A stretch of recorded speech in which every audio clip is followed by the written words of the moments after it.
All right, so I'm fresh out the gym, sweaty faced. There's an eclipse happening right now, so maybe this video will be magic. We shall see. Yeah, let's talk about it.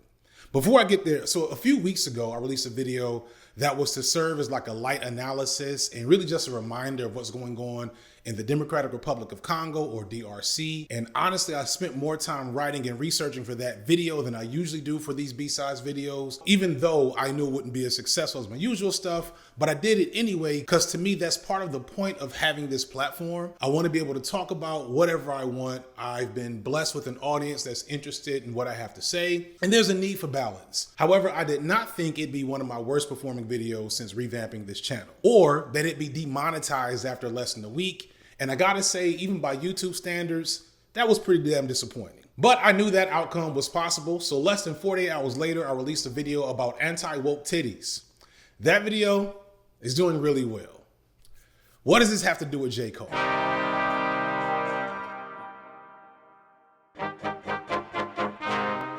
So I want to be clear, I'm not much of a J. Cole fan. I don't think J. Cole is bad per se, and I think he's earned his spot on a lot of levels. He's the only rap superstar of his ilk to be responsible for most of his music and production, with barely any features throughout his career. He's probably the only rapper in history to start his own record label and actually find other rappers who also went on to be successful, and he's kind of got this hippie adjacent career path that has brought a lot of people joy with his music and just makes him an interesting character to witness as a part of hip hop culture. I just have never personally found his music all that interesting to be truly invested. But some of those people who were invested are suddenly saying that his career may be over, or at least that this recent moment of him on stage apologizing for a bad diss track is an all-time low that he'll never recover from. And I just kind of find that profound on a lot of levels. So I'm so proud of that project, except for one part. It's one part of that shit that make me feel like, man, that's the lamest shit I ever did in my fucking life, right? I won't begrudge folks for being out on J. Cole for a variety of reasons. His music, again, doesn't resonate a ton with a lot of people. His brief beef with No Name for many is a black eye on his legacy. This even weirder trans man line from this recent project conflicts with his conscious rapper persona, which was already in question when he said he doesn't read. This is a challenge that goes out to J. Cole in particular. J. Cole, if you can read this book within this year, I gotta give you some money central. I'll give you like 10 bands. If you don't like J. Cole for those reasons, that feels really valid for me. But this recent moment, I kind of don't get. And I think if you're a true fan of his, your disappointment in him and willingness to write him off probably says more about you than it says about him. For those who are disengaged with hip hop culture and activity, understand this. J. Cole is a top tier rapper, literally probably the third biggest and most significant star in rap music for over a decade now, behind only Drake and of course Kendrick Lamar. He is also the rapper who least acts like a star and has almost a monk-like dedication to improving his craft quietly without the desire and need for a ton of attention or accolades other than the respect of his peers and his fans. This has brought him possibly the most diehard and invested fan base of any male rapper out right now, which is also probably what came back to hurt him. See, Cole has been kind of alluding to maybe like ending his career soon, and with that in mind, for the past year, he's been teasing possibly a final record and also doing something that he hadn't done before, which is being featured on a ton of other people's songs, as if he's wanting to get his name out there as much as possible to a larger audience, just so they can hear this final project he's doing. Cole notoriously is a rapper who's never been big into features, both for other people's music and for his own. In fact, he released 3 albums in a row without any major features from other artists, which is unheard of in hip hop. But in these past 2 years is where J. Cole really spread out, appearing on everything from Chicago rapper Lil Durk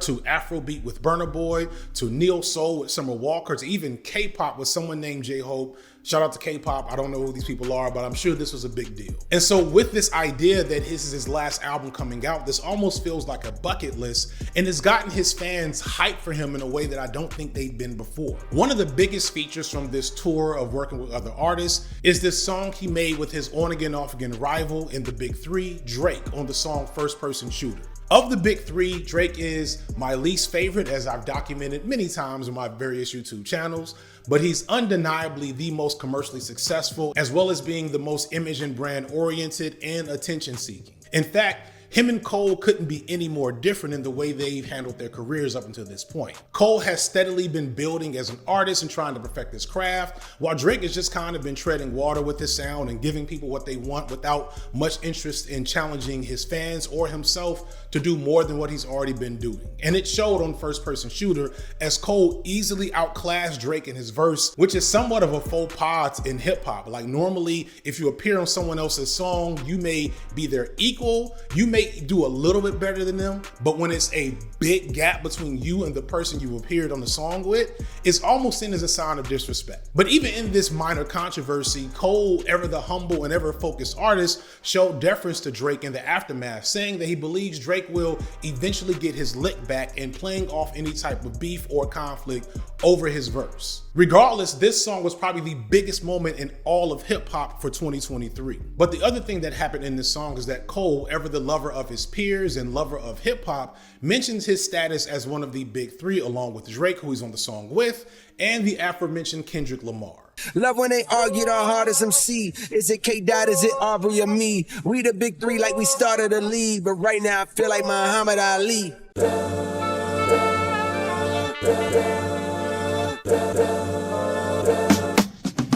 While Drake is the most commercially successful of the three, Kendrick is clearly, in my opinion, and arguably the bigger and more respected artist. And the relationship that Kendrick has with J. Cole musically and artistically, and I guess like personally, is really fascinating and kind of complex, because every way I've described J. Cole up to this point, I could also easily describe Kendrick, except everything's higher in quality. Everything's just better. As I said, Cole is a really good rapper who has a really iconic career overall. He came up with a nice amount of hype and a lot of cosigns from major artists and features on major artist songs like Beyonce and Jay-Z, etc. But he didn't quite live up to the hype out of the gate. But unlike most rappers from any era, both before and after Cole made it a point to constantly challenge himself as an artist and get better. And while many rappers often get more tepid and disinterested over time, Cole has only gotten better. The only music I like from J. Cole is the music he's came out with in the last few years, and almost none of the stuff from any time previously. But this is not the case for Kendrick Lamar. Kendrick is not nearly as hype coming out with much less fanfare, but immediately upon truly entering the scene, he established himself as the greatest rapper of his generation after releasing a also really good but unheralded first record independently, or I don't know the full story behind Section 80 and why nobody heard of it until like years later. But the point is, people tend to kind of gloss over that, although it's still better than anything Cole and Drake has ever done. He followed up his first truly great album, Good Kid, Mad City, with To Pimp a Butterfly, arguably one of the best rap albums of all time and easily the best rap album of the last 15 to 20 years. And possibly the last truly transcendent great hip hop album that we'll ever see, because the nature of making music and hip hop is just different now in a way that doesn't necessarily lend itself to high level artistry, but that's literally another video. The point is, the impact that Cole was perceived to be primed for and missed is exactly what Kendrick had out the gate. And I don't envy what this must have felt like for Cole. And you can see it in his work going forward as Kendrick kind of overshadows him early on. 2 years after Good Kid, Mad City, Cole released his first truly good album, Forest Hills Drive, which both sonically and thematically follows a lot of the same elements of Good Kid, Mad City. And then a year later, Kendrick switched it up and released To Pimp a Butterfly, which offered more soulful and organic sounds with more personal elements. And then Cole followed with my personal favorite album of his, which is panned by a lot of his fans, For Your Eyes Only. It feels like Cole was constantly and is constantly playing catch up, because while they are the big three, the reality is neither Cole or Kendrick are really competing much with Drake, whose pop sensibilities have often had him appealing to a very different audience. But it's hard to imagine Cole competing with Kendrick because they both do the same thing, but Kendrick is just clearly several steps ahead of him and always has been.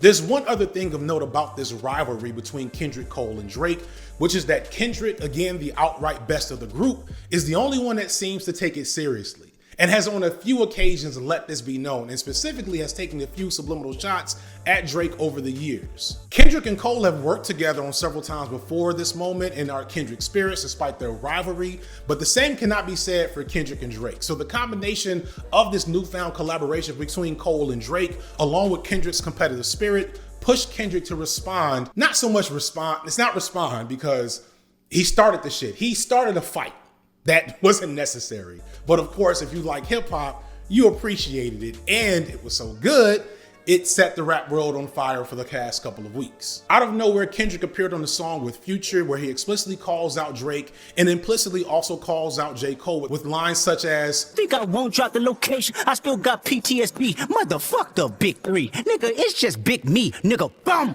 Pointing out in this verse how he is truly the only transcendent artist out of the three, pointing out the fact that Drake and possibly Cole's best albums can't hold a candle to Kendrick's worst albums. And as is always the case when celebrities feud, but especially within the combative and competitive world of hip hop, this took the hip hop community by storm. It's rare to see the titans of the genre go at each other. It's only happened a few times over the course of rap's history, and each time this happens, some great music and memorable moments are had. And here's where we come back to the connection between Cole and my video on the Congo. Immediately, the call is for Cole and Drake to respond. This is especially there for Drake, who in some ways is still an outsider to the space of hip hop that he occupies and is always in need to prove himself in ways that are possibly somewhat unfair, but also at the same time, I would say incredibly valid. Further, this verse was clearly mostly aimed at Drake, so his response is almost mandatory, although I still think we will not get one. But that didn't leave Cole out of the conversation. I think Cole, and more explicitly his fans, do feel a certain level of animosity and insecurity toward Kendrick as the mountain that Cole has never been able to climb. Even though Cole has put in so much effort, like I said, he's never measured up to ever being considered above or even an equal to Kendrick, and that has to get him on some level. And more specifically, I know, especially from the last couple of videos I've made on this topic, this definitely gets at his fans. I argue immediately that the J. Cole that I understood to exist would never actually want to respond to this because it's not in his character, it's not in his style as like an artist, and he would also probably lose and lose badly. J. Cole, I don't think cares. Kendrick has a big ego, Drake has a big ego. J. Cole is not really ego driven. J. Cole is very mercurial. He's very just kind of like vibes. And that type of energy doesn't get riled up and respond and react to being jeered or needled by someone, even if that person is of significant stature. I just don't see J. Cole really responding. He's almost always interested in doing his own thing. He may give a subliminal, he may give a throwaway line and a guest verse somewhere, but I really don't imagine J. Cole making a response. I could be wrong, but I don't. But his fans, and of course the drama-hungry hip-hop people out there that are not really true J. Cole fans, of which I'm gonna honestly say I'm included, definitely would have been interested to see what would happen. And his fans specifically, and a lot of other people, gassed him up to respond in a way that I don't think he ever should have. And this is not to say that Cole is a stranger to conflict in the world of hip hop. His famous beef with No Name during the summer of 2020 comes to mind. Then there's his diss toward Lil Pump, but even this wasn't as much a diss, just advice, prescient advice to Pump that he didn't take, which makes Cole look more like a fortune teller, which is something he had already done because J. Cole was one of the first people to really go at Kanye West like way back in 2014 when Kanye first started showing signs of being a little off. Cole was already off the Kanye train well before anyone else was even trying to call him out. Ego in charge of every move, he's a star. And we can't look away due to the days that he taught our hearts. He's falling apart, but we deny it. Justifying a half-ass shit he dropped, we always buy it. When he tell us he a genius, but it's clearer lately. It's been hard for him to look into the mirror lately. But beyond that, Cole has often spoken about how he would never beef with someone on a record that he doesn't have actual beef with. He said it on more than one occasion, including the opening bars on his verse on First Person Shooter. Niggas so thirsty to put me in beef. Dissecting my words and start looking too deep. I look at the tweets and start sucking my teeth. I'm letting it rock cause I love the mystique. And this is why initially I said I don't think Cole was going to respond to this recent Kendrick shot at him. Firstly, it's clear that he was mostly a shot at Drake, but more significantly, Cole and Kendrick are cool. Cole respects Kendrick and loves his music. How could he not? So none of the appropriate ingredients are there for this beef to actually happen. But unfortunately, Cole buckled under the hype and pressure of his fan base and of hip hop fans in general. And as the last track on a recent project hyping up his forthcoming album, The Fall Off, he released a song called 7 Minute Drill. possibly one of the worst diss tracks of all time. And the immediate response from almost everyone except his most diehard fans was literally, nah, Cole. I'm serious. Nah, Cole was trending on Twitter Friday morning as people categorically rejected the diss track. It had a lackluster and corny beat. Cole spent half of the verse explaining why he wasn't interested in beefing in the first place, and then spent the other half saying things about Kendrick that nobody, including Cole himself, believed, to just try to take a shot somehow. It immediately felt out of character, and it was a bad look. So bad that over the weekend, Cole apologized on stage in this now infamous moment and called his own song lame. Boy, I must have had 1,000 missed calls. Oh my fucking God. Text flooded. I couldn't even answer my shit. Nigga, it's wartime. That shit don't sit right with my spirit. That shit make me feel. That shit disrupts my fucking peace. Dreamville, y'all love Kendrick Lamar, correct? As do I. So I just want to come up here and be like, publicly be like, bruh, that was the lamest, like, goofiest shit. And many are responding to this with more negativity, and I don't get it. Because personally, I empathize with this decision, and I think it was the best thing to do in the moment. Now, if he would just also add an apology for that weird trans bar, that would really square things up, but I digress. But just real quick, if you don't actually know anything about trans people, if you haven't actually read some books or listened to them talk about like their experiences and stuff, you probably shouldn't say anything. You probably don't know what the fuck you're talking about, especially if you're trying to be conscious. Like, just be quiet. Be quiet until you've actually done some research. If you don't want people to be mad at you and cancel you for saying the wrong thing, shut the fuck up till you read a book. If you can read a book this year, one book, just one. It could be any book. It could be this book. It could be this book. It could be this book. If you just read a book this year, I'll give you whatever you want, man. Just because you have a platform doesn't mean you have to give your opinion on anything. That's not just to Cole. That's to a lot of motherfuckers. I be trying so hard with y'all. I really am. That said, there's a thing that happens when you become a public figure that I find really difficult to explain, but I find myself always wanting to explain it, especially in moments like this. And you don't really get it until you've kind of been there. And even I definitely don't fully get it, because in comparison to Cole, I'm a nobody. Even with my hundreds of thousands of subscribers and handful of times I'm recognized, there's a big gap that I would be like terrified to ever experience that I'm sure Cole experienced the last couple of weeks. Because that phrase, having an audience, isn't really accurate. A better way to explain it is that the audience has you. The relationship between artist and consumer, creator and commerce is a paradoxical one full of conflict. I want to make things that inspire and excite me, and a part of that is to see how these things that I make affect and impact those that see it and consume it and witness it, which means I kind of have to put it in the marketplace. But chasing that feeling of making something really cool that people will like is addictive and self-deluding.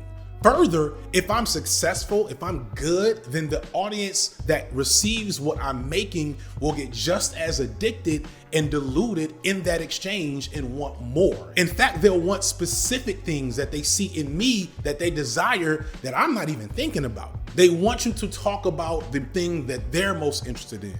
They want you to educate on the issue that they think is most important. They want you to talk about a guy that they don't like or talk to a guy that they think is really cool.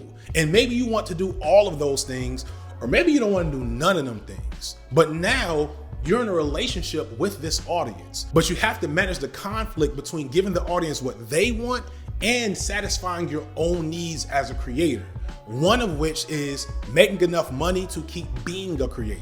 This is the modern plight of art as a commercial enterprise, putting pieces of yourself in the work, but also having to leave room for the parts of your art that aren't genuinely you.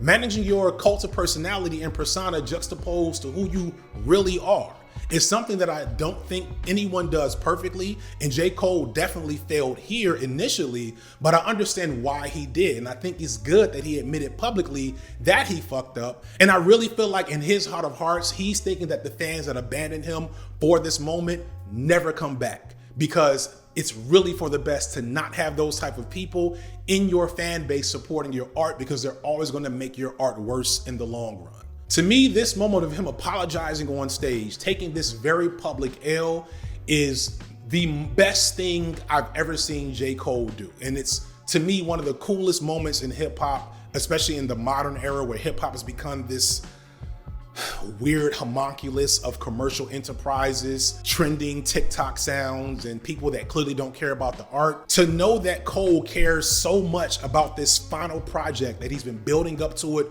for years, and he had this one moment of weakness that he sees is throwing him off that course, and at the risk of his career, he is publicly course correcting. I think that's kind of inspiring. I hate that people are going to drag him forward, but it is what it is. But my support for this moment is not to say that Cole isn't clearly at a crossroads. He's shown some reactionary tendencies before. This is the type of moment that might calcify those tendencies into outright negative sentiment, like a Kanye. But he also might go back to minding his business and making his music like Kendrick, maybe even read a book or two, who knows? Just like a piece of literature. If you can read a piece of literature within the year, I'll become a J. Cole stan. But I will say this, to me, the people with the biggest lesson to learn from this are his fans who forgot who he was, who he always said he was, and then put a battery in his back to become something he wasn't, and are mad at him for going back to his original path, the same path that made them fans in the first place. I posted on the community page this morning that I blame the fans in this equation, and that's not really a good take. That's not true. At the end of the day, all of this is J. Cole's fault. But Cole also apologized to set things right. What have his fans done? What have his fans learned in this process, I should say? Not like everyone else that's just there for the drama and fun.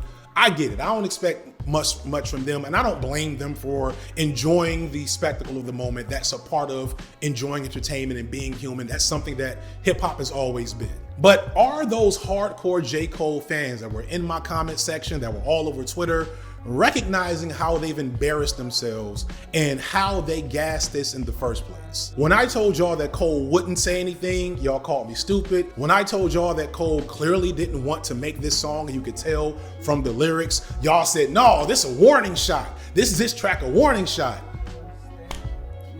I think the real reason y'all have beef with Cole right now is because Cole embarrassed y'all too, but y'all put yourselves in that position.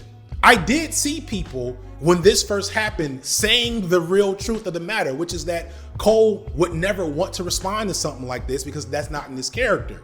But those of you that jumped on the drama train, what did y'all learn? What insecurity did this reveal about yourselves? I keep seeing people say, well, Cole's the one that's been walking around talking about he the best rapper and he's number one. Do y'all listen to hip hop? Have y'all ever listened to rap music? All rappers say that they're the best rapper. That's one of the truest traditions of the genre of music that goes back to fucking Africa and trickster stories of Ashanti the Spider and Eshu and shit. Like, how are you using that as an excuse to not recognize what was the appropriate decision here? The question I want to challenge some of y'all with is, were you a J. Cole fan because you believed he really was the best rapper, or because he was your favorite rapper? One of those is good, the other gets you where you are right now. It brings to mind something that Tyler, the Creator, said a little while ago when he was talking about his top 5 dead or alive rappers. You're asking people their thoughts on what you hold to your heart? What kind of stupid shit is that? That's why I hate rap Twitter, because everything's performative. Everyone is making these lists just to have people engage. Like, who gives a who the top 3 is? Jamiroquai is like my favorite band. I don't know no one that talks about them, and I don't give a I think this proxy competition between Cole and other fan bases is not just toxic, it's kind of corny. Not so much the fun jokes and comparisons, but the people really getting mad, really invested, the people whose whole day today has been ruined, and y'all gonna miss this dope ass eclipse that is making me sweat right now in this room. Are you mad for J. Cole letting you down for being who he truly is, who he's always been, and who he's always told you he was? Or are you mad because you lost an internet argument? Are you mad because your favorite rapper isn't the most popular rapper? If this music works and touches you, why would you care? Are you here for the art or the commerce? Fandom is a beautiful thing, a lost art on some levels, I'd say, because we have so much more access and knowledge about our idols and artists that it's kind of lost some of its mystique. And because of that, I think people lose track of where they sit in that relationship. You don't actually know J. Cole. You really only know his art. That's what you have a relationship with. And you can't force J. Cole or his art because you feel bad about your fandom just because another rapper is more popular or more respected. Because when you do that, you kind of reveal the flaws in your own role in this relationship. You miss the important stuff, the stuff that I think brought you there in the first place.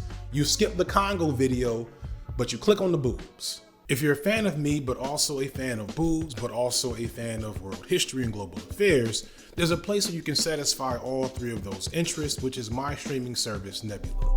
If you're interested in the history of sex and sexuality in media, there are two great series you can only find on Nebula from Maggie Mae Fish and Roy Day Chanel. Both series look at how media and film have both tried their best to hide sexuality as well as shape what sex looks like at the same time. Or on the flip side, Real Life Lore has a 30+ part series that looks at the history and forces behind modern conflicts and war around Africa, the Middle East, Eastern Europe, etc., detailing why these nations are under turmoil. Because of the nature of YouTube's copyright and content restriction rules, these series, which add up to multiple hours of content, just can't exist on YouTube, but they can on Nebula. This is because Nebula is the place where YouTube's best creators can go and fully engage with the depths of their knowledge and creativity apart from algorithms that might bury an important video or a ridiculous comment section or 4 or 5 ad breaks or sponsorship reads like the one you're hearing now. Nebula was created by YouTube creators for this very reason, not so much to replace YouTube, but to give them a space to expand upon what they really want to do, which is create. So on Nebula, you have a collection of the best creators in a variety of genres where you can find all of their YouTube content uncut and ad-free, plus stuff that can't exist anywhere else. And better yet, Nebula is doubling down on becoming the most unique platform in new media because with the support we're getting from all of you, we're trying to go bigger with what we make. So we now have movies on the way, stage plays that are already there, and docu-series in the works, and so much more. This is all possible because of your direct support. Nebula is creator-owned. There's no large corporate funding or backing. This is only working because of the backing we get straight from you. So if you want to get access to all this content, or if you just want to support me as a creator so I can make videos about the Democratic Republic of Congo and about hip-hop, drama, and boobs, please use my promo code signified B-Sides to sign up for Nebula today by clicking the link in the description. You'll get 40% off a yearly subscription, or if you have the resources and want long-term savings, you can now get a lifetime subscription for a one-time payment of $300. Whatever you do, I appreciate you watching. Thank you so much for that, and thank you for Nebula for sponsoring the video. I'm FD Signifier, and this has been Lightwork.